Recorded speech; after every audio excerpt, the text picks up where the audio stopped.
দিন ও দাওয়াতি কাজ যারা করেন, আগে দাওয়াতি কাজ নাকি আগে নিজেকে সম্পূর্ণ দিনে আনা উচিত? সম্প্রতি দেখা যায় যারা দাওয়াতি কাজ করেন তাদের বিভিন্ন অনৈতিক কাজ সামনে আসে। এক্ষেত্রে দায়ীদের উদ্দেশ্যে আপনি কি বলবেন? সন্দেহাতীতভাবে একজন মানুষ দাওয়াতি কাজ করবেন, একই সাথে নিজেকে সংশোধনও করবেন।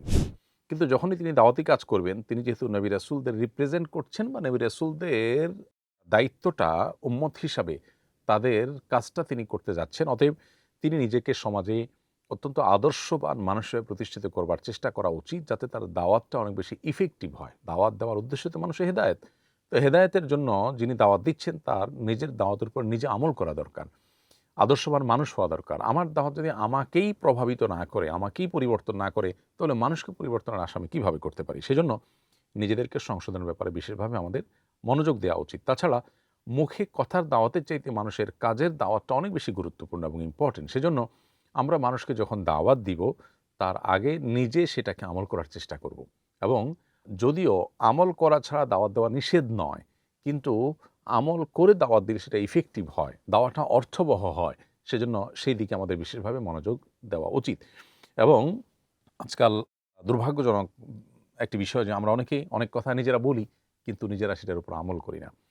এটা আল্লাহর কাছে এবং বান্দার কাছে উভয়ের কাছে আমাদেরকে জবাবদিহিতার বা প্রশ্নের মুখোমুখি করে দেয়।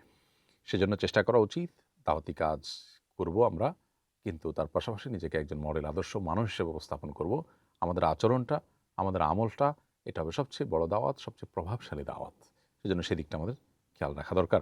দাওয়াতি কাজ করতে গিয়ে আমরা যদি কোনো অন্যায় করি, কোনো অনাচারে লিপ্ত হই, তাহলে দাওয়াহ বা দায়ীগণ কলঙ্কিত হবেন, তাদের গায়ে কলঙ্ক লাগবে। এটা অনেক বড় একটা অপরাধের ব্যাপার, অনেক বড় একটা দায়ের ব্যাপার। আমি কোনো কাজ করলাম, তার দায়টা পুরো জনগোষ্ঠীর উপরে লাগলো, কালিমাটা সবার গায়ে লাগলো, সবার প্রতি মানুষ সন্দেহ পোষণ করা শুরু করলো। এটা কত বড় দায়ের ব্যাপার সেটা বলার অপেক্ষা রাখে না। তো এই জন্য দাওয়াতের কাজ করতে গেলে তখন দায়িত্বশীলতার পরিমাণ অনেক বেশি বেড়ে যায়। আল্লাহ আমাদেরকে সেটা উপলব্ধি করার তৌফিক দান করুন।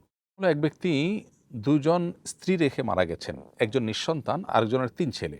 এখন সম্পদ কিভাবে বন্টন করা হবে? যিনি মারা গেলেন তার একজন স্ত্রীর যেহেতু কোনো সন্তান নেই, আরেকজন স্ত্রীর সন্তান আছে, অতএব সব মিলিয়ে মৃত ব্যক্তির সন্তানদের জন্য একটা ভাগ থাকবে, আর উভয় স্ত্রীর জন্য একটা ভাগ থাকবে। উভয় স্ত্রীর জন্য থাকবে হলো ১/৮ অর্থাৎ ৮ ভাগের ১ ভাগ পাবেন দোনো স্ত্রী, হাফ, হাফ করে ৮ ভাগের ১ ভাগের।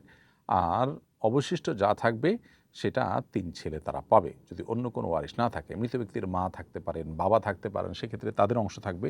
এরপরে বাকিটা ৩ ছেলে সমানভাবে পাবেন। আমার আব্বু একজন আলেমের মুরিদ। উনি নাকি কাশফওয়ালা। মানে উনি নাকি মানুষের হৃদয় দেখতে পারেন। কোনো মানুষের পক্ষে এই গুণ অর্জন করা সম্ভব কিনা? কোরআন হাদিসের আলোকে জানতে চাই। একজন মানুষ সব মানুষের অন্তর দেখতে পারেন, এটা কোনো মানুষ দ্বারা সম্ভব নয়। তবে কাশফ শব্দের অর্থ হলো উন্মোচন। কারোর কাছে কোনো বিশেষ কিছু উন্মোচিত হয়ে যাওয়া। এটা এক প্রকারের কারামত। আল্লাহ তাআলার নেককার বান্দা যারা শিরক থেকে পবিত্র, যারা আল্লাহর আনুগত্য করেন, কোরআন এবং হাদিসের আলোকে নিজেকে পরিচালিত করবার চেষ্টা করেন, তারা তাদের মধ্যে এরকম কোনো অলৌকিকত্ব যদি হয়, তো সেটা হতে পারে। সেটাকে কারামত বলা হয়। এই কারামতটা সাহাবীদের ক্ষেত্রেও ঘটেছে। যেমন ওমর রাদিয়াল্লাহু তাআলা আনহু, তিনি যখন মিম্বরে বসা ছিলেন, তখন কিন্তু তিনি বলেছেন, ইয়া সারিয়া আল জাবাল। দূরে সারিয়াহ রাদিয়াল্লাহু তাআলা আনহু তিনি লড়াই করছিলেন। পাহাড়ের পেছনে শত্রু লুকিয়ে ছিল। তিনি তখন বলেছিলেন, হে সারিয়া, তুমি পাহাড়ের পেছনে খেয়াল করো। তো অনেক দূরের কিন্তু তিনি ছিলেন, অর্থাৎ মদিনা থেকে বহু দূরে বলেছেন এবং সারিয়া রাদিয়াল্লাহু তাআলা আনহু তিনি এটা শুনেছেনও। তো এই যে ইয়া সারিয়া আল জাবাল, এটা তিনি বললেন দূর থেকে আর উনি শুনলেন, এটা কাশফ বা তার সামনে সেটা আল্লাহ তাআলা উন্মোচন করে দিয়েছেন। এটা কারামত। কারামাতুল আউলিয়ায়ে হাক্কুন। আহলে সুন্নাত জামাতের সম্মিলিত আকীদা হলো যে আল্লাহর নেককার বান্দাদের দ্বারা অলৌকিক কিছু ঘটে যাওয়া সম্ভব। সো এরকম কাশফ যদি হয় যে কারোর কোনো বিষয় কারো কাছে আল্লাহ উন্মোচন করে দিয়েছেন, তিনি এটা দেখতে পেয়েছেন, আল্লাহ জানিয়ে দিয়েছেন, এটা হতে পারে।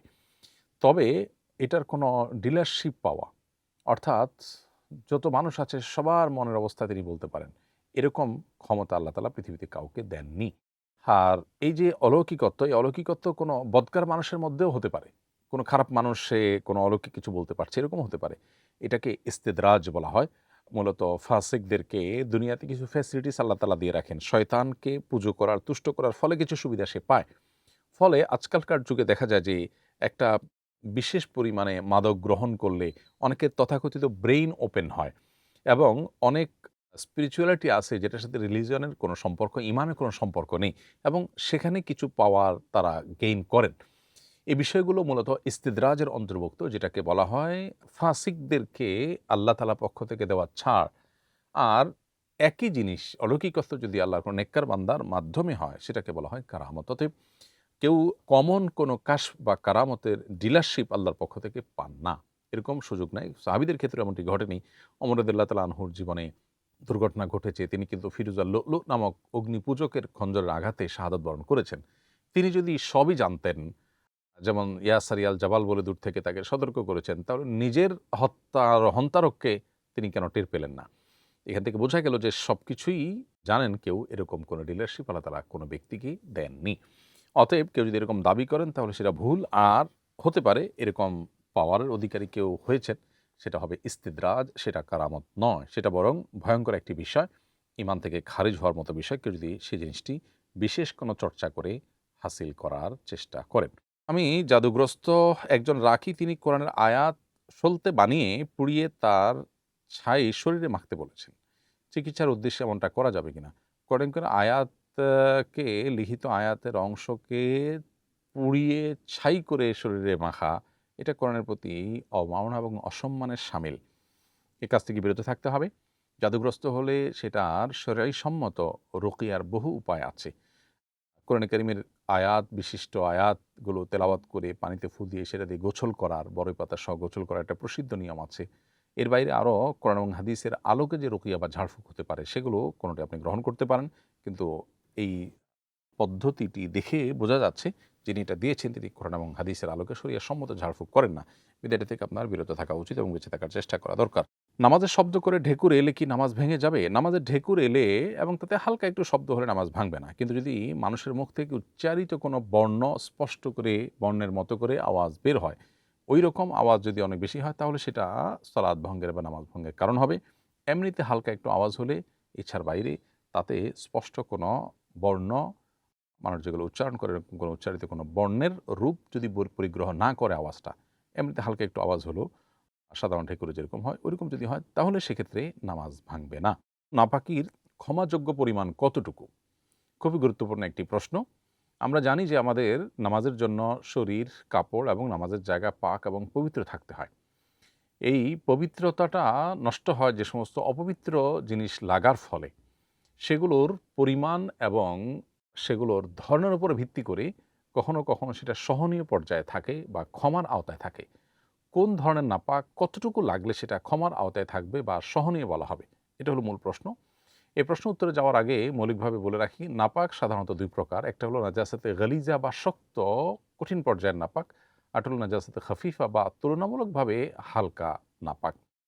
নাজাসাতে গালিজা এবং খফিফা এই দুইটার সংজ্ঞা হলো, নাজাসাতে গালিজা হলো মানুষের মলমূত্র, প্রবাহমান রক্ত, বীর্য, মাদক এবং হাঁস মুরগি ইত্যাদির বিষ্ঠা। এর বাইরে নাজাসাতে খাফিফা বা তুলনামূলক হালকা নাপাক বলতে বোঝানো হয় যে সমস্ত পশুর গোশত খাওয়া হালাল সেগুলোর পেশাব, এবং যে সমস্ত পাখির গোশত খাওয়া হারাম সেগুলোর বিষ্ঠা ইত্যাদি।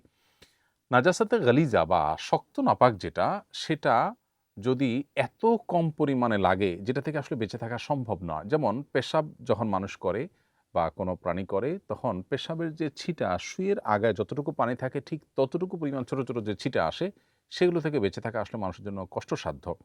তো এই জন্য সেটা নাপাক। যদি এরকম ছিটা লাগে তাহলে সেক্ষেত্রে মানুষের শরীর বা কাপড় নাপাক হয়েছে বলা হবে না। আর যদি একত্রে কোথাও কোনো নাজাস্তে গালিজা বা শক্ত নাপাক লাগে তাহলে সেটা জায়গার পরিব্যাপ্তি হিসাব করতে গেলে ১ দেরহাম, যেটা আজকালকার যুগে আমরা ৳১ কয়েন বা এই জাতীয় যে আপনার কয়েনের যে সাইজ আছে, যেটা আমাদের হাতের কোষ করলে তারও ঠিক মাঝামাঝি যেটুকু জায়গা যায়, এইটুকু জায়গা অর্থাৎ একটা দেরহামের যে পরিমাণ, ওই পরিমাণ যদি হয় বা তার চেয়ে কম যদি হয় তাহলে সেটা সহনীয়। আর এর বেশি যদি হয় তাহলে সেটা ফলে ওই অংশটা নাপাক হয়েছে এবং সেটাকে ধুইতে হবে, নাপাকি দূর করতে হবে, এটি বলে ধর্তব্য হবে। আর যদি নাপাকটা শক্ত হয়, এভাবে আপনার পুরো জায়গাকে আপনার পরিব্যাপ্ত করেছে এমন না, বরং শক্ত নাপাক, তাহলে সেক্ষেত্রে অর্থাৎ নাপাকটার আপনার তরল না, এরকম যদি হয় তাহলে সেক্ষেত্রে সেটা 4.37 গ্রাম পর্যন্ত হলে এটা ক্ষমার যোগ্য। তো অনুমান করি মোটামুটি আমরা দেখব যে এর মধ্যে পড়েছে কিনা। যদি পড়ে তাহলে সেটা ক্ষমার যোগ্য, আর না হলে এর বেশি হলে সেটার কারণে ওই অংশটাকে ধুইতে হবে। আর নাজাসতে খাফি বা হালকা নাপাকের ক্ষেত্রে যে কোনো অঙ্গে লাগলে সে অঙ্গের 1/4 ভেতরে থাকলে সেটা আপনার ক্ষমার যোগ্য, এবং এর বেশি যদি লাগে তাহলে সেই জায়গাটা পুরাটা, অর্থাৎ যে জায়গা নাপাক লেগেছে সেই জায়গাটুকু পুরাটুকু ধুইতে হবে। আর সর্বক্ষেত্রে যদি এই ক্ষমার যোগ্য যতটুকু, অর্থাৎ সহনীয় যতটুকু নাপাক, এর আওতায় থাকার পরও যদি সেটা ধুয়ে ফেলা হয় সেটা অনেক ভালো। কারণ আল্লাহ তাআলা কোরআনে বলেছেন, ইন্নাল্লাহা ইউহিব্বুত তাওয়াবিন ওয়া ইউহিব্বুল মুতাতাহহিরিন। আল্লাহ তাআলা তওবাকারীদেরকে ভালোবাসেন এবং যারা উত্তম রূপে পবিত্রতা অর্জন করে তাদেরকে আল্লাহ রাব্বুল আলামিন ভালোবাসেন। তো এইজন্য আমাদের উচিত হলো অল্প হলেও নাপাক থেকে যথাসম্ভব বেঁচে থাকার চেষ্টা করা। বিশেষ করে পেশাব থেকে বেঁচে থাকার ব্যাপারে হাদিসে বেশিরভাগ গুরুত্ব আরোপ করা হয়েছে। কবরের আযাব বেশিরভাগই হয়ে থাকে চগলখড়ি এবং পেশাব থেকে ভালো করে পবিত্রতা অর্জন না করার ফলে। এজন্য বিষয়টিতে আমাদের একটু ভালোভাবে মনোযোগ দেওয়া দরকার। আমার একটা মুরগির খামার আছে। স্বাভাবিকভাবে প্রতিদিন কিছু মুরগি মারা যায়। আমার এক পরিচিত ব্যক্তি মাগুর মাছ চাষ করেন। তিনি মাছের খাদ্য হিসেবে এসব মৃত মুরগি আমার কাছ থেকে কিনে নেন। মৃত মুরগি বিক্রি করা জায়েজ আছে কিনা? উত্তর হলো, যে বিষয়ের বৈধভাবে ব্যবহার করা সম্ভব সেটার ক্রয় বিক্রয় জায়েজ। মুরগি মারা যাওয়ার পর যদি মারা যায় জবে ছাড়া, তাহলে সেই মৃত মুরগি খাওয়া মানুষের জন্য, মুসলমানের জন্য হালাল নয়। কিন্তু সেটা পশু পাখির খাদ্য হিসাবে তারা খেতে পারে, তাদের জন্য তার হালাল হারামের বিধান প্রযোজ্য নয়। তো যেহেতু এটাকে বৈধভাবে ব্যবহার করার সুযোগ আছে, অতএব এটার কেনা বেচারও সুযোগ আছে, বিধায় আপনি এটা বিক্রি করতে পারবেন। যদি আপনার এমন হতো যে এটার ব্যবহারটাও বৈধ ক্ষেত্রে না, বরং অবৈধভাবে ব্যবহার করতে হবে, বৈধ ব্যবহার করার কোনো স্কোপ নাই, যেমন ধরুন মাদক, এটা যেই কিনবে সে পান করবে, এটা বৈধ ব্যবহার করার স্কোপই নেই, তাহলে সেটা বিক্রি করাও না জায়েজ, হারাম। কিন্তু মৃত মুরগি বা মৃত পশু, সেটা যদি অন্য কোনো পশুর খাবার হিসাবে বা অন্য কোনো কাজে ব্যবহার করা যায়, যেটাকে শরিয়া দৃষ্টিকোণ থেকে বৈধ বলা যায়, তাহলে সেক্ষেত্রে সেটার কেনা বেচা উভয়টাই বৈধ। বিধায় আপনার ফার্মের মৃত মুরগি আপনি বিক্রি করতে পারেন এবং আপনার বন্ধু মাছের খামারের জন্য সেটা কিনতেও পারবেন এবং সেটি নাজায়েজ হবে না। আমাদের গ্রামের এক ব্যক্তি প্রকাশ্যে শিরক করতেন এবং শিরক প্রচার করতেন। তিনি কিছুদিন আগে মারা গেছেন। তার জানাজা পড়া নিয়ে সবার মধ্যে প্রশ্ন উঠেছে, শিরকারী ব্যক্তির জানাজা পড়ার বিধান কি? প্রিয় দর্শক, শিরক দুই প্রকার, একটা বড় শিরক, শিরকে আকবার, আর একটা হলো শিরকে আসগার বা ছোট শিরক। বড় শিরকে যদি কেউ লিপ্ত থাকে তাহলে সে ইসলাম থেকে খারিজ হয়ে থাকে এবং এর ফলশ্রুতিতে একজন অমুসলিমের মতো করে তারও জানাজা পড়া যায় না। আর যদি ছোট শিরকে লিপ্ত হয় তাহলে সেক্ষেত্রে তার জানাজা পড়তে হবে, মুসলমানরা তার জানাজা পড়বেন এবং সে এর ফলে মুশরিক হয়ে যায় না, ইসলামের গণ্ডিতে খারিজ হয়ে যায় না। তিনি কী ধরনের শিরকে লিপ্ত ছিলেন এ বিষয় নিয়ে বিস্তারিতভাবে কোনো আলিমের কাছ থেকে জানার চেষ্টা করবেন। আপনি যদি এ সম্পর্কে বিস্তারিত ধারণা পেতে চান 2-3-4 পৃষ্ঠার আর্টিকেলের মাধ্যমে, তাহলে সেক্ষেত্রে মৌলিক আউটলাইন পেতে হলে আমাদের ইমানের অপরিহার্য পাঠ বইটি পড়তে পারেন। সে বইয়ে আলহামদুলিল্লাহ ইমান ভঙ্গের যে সম্ভাব্য এবং প্রচলিত এই সময়ের যে সমস্ত কারণগুলো পাওয়া যায় সেগুলোকে আমরা বিস্তারিতভাবে এমনভাবে তুলে ধরেছি যেখান থেকে মৌলিক একটা আউটলাইন এবং রোড ম্যাপ পাওয়া যায়। তো সেটা আপনি পড়ে দেখতে পারেন। এর বাইরে শিরকটা কোন পর্যায়ে, এর ফলে তাকে ইসলাম থেকে খারিজ হয়ে গেছে বলা যায় কিনা, এই বিষয়গুলো আমাদের সর্বস্তরের সাধারণ মানুষ যেনতেনভাবে সিদ্ধান্ত নেওয়ার মতো বিষয় নয়।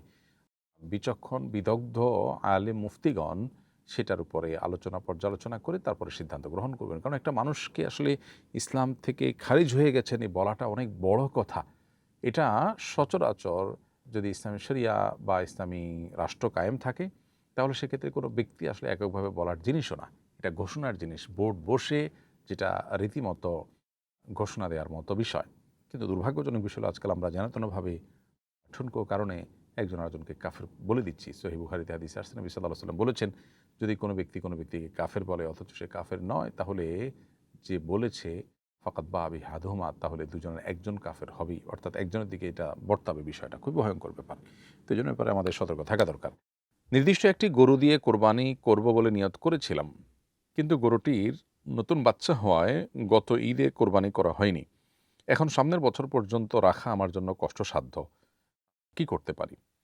কোরবানির জন্য কোনো গরু যদি কেউ রাখেন, নিয়ত করেন, তাহলে ওই গরুটিই কোরবানি করতে হবে এমন কোনো বাধ্যবাধকতা নেই। সে গরুর নতুন বাচ্চা হয়েছে এবং সেটা কোরবানি করা যায়নি, তার জায়গায় আপনি অন্য কোনো গরু কোরবানি করলেন, সেটা কিন্তু যথেষ্ট। যদি মানত হয়ে থাকে যে এই গরুটাই আমি কোরবানি করব, এরপর আমি মানত করলাম, তাহলে সেক্ষেত্রে সেটাই আপনাকে কোরবানি করতে হবে। মানত যদি আপনি না করেন তাহলে সেক্ষেত্রে যে গরু কোরবানি করার নিয়ত করেছেন এটাই আপনাকে করতে হবে, এমন কোনো বাধ্যবাধকতা নেই। অন্য গরু কোরবানি করার মধ্য দিয়ে আপনার কোরবানি করার যে নিয়ত সেটা আদায় হয়ে যাবে। মানত যদি আপনি করে থাকেন তাহলে এই গরুই কোরবানি করতে হবে। কোরবানির সময় চলে গিয়ে থাকলে পরবর্তী কোরবানি পর্যন্ত অপেক্ষা করবেন, তারপরে এই গরু কোরবানি করবেন। বৈধ কোনো সমিতির সদস্য নির্ধারিত সময় মাসিক চাঁদা পরিশোধ না করলে তার কাছ থেকে বিলম্ব ফি আদায় করা জায়েজ হবে কিনা?